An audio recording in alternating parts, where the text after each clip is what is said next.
Hi, welcome to Surviving Motherhood. Hey, do you like my shirt? My husband rocks. I love this shirt.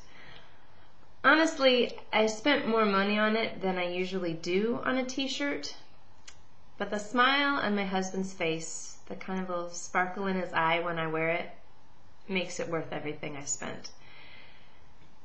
It communicates to him a message of love and respect. He knows that I honor him, and communicating that to me is worth every penny.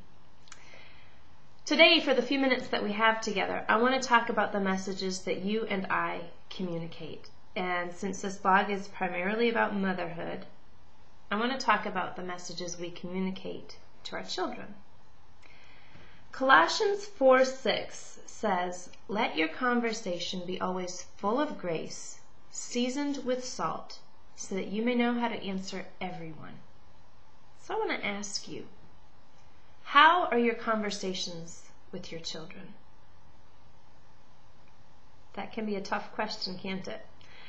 I know sometimes I am so tempted to really rattle off everything I'm thinking, but I know that wouldn't be a good idea. It certainly wouldn't be full of grace. But we have such opportunities with our children to be models to them, to speak truth and life and love to them. And that is my goal. So often I hear my kids bickering and arguing with each other and using ugly words, and I talk to them about the power of their words. And then I realize their words aren't the only ones that are powerful. My words are powerful too. I spoke a couple of weeks ago for a MOPS group, and the mentor mom there gave this devotion, and the one thing she said, and she said wonderful things, lots of them, but the one thing that really stuck with me was the statement. She said, "Why don't you say to your children something like, 'I can't wait to see what God is going to do with your life.'" And I thought that is a really, really good thing. I've told you here before about the struggles that I have, particularly with Matthew and his ADHD. And sometimes I don't know how to deal with him. I want to lay into him and tell him that he needs to straighten out. He's got to change. This just isn't working.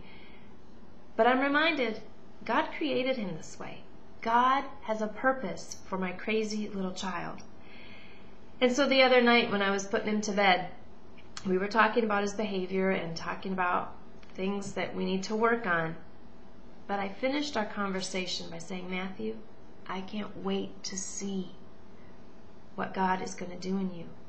I can't wait to see how he's going to use you." So I want to encourage you to think about the ways that you're talking to your children.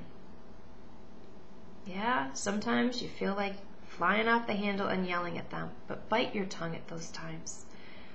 Pray, ask God to give you grace and love those children through you. Let your conversation with your children be always full of grace, seasoned with salt. Let God love your children through you.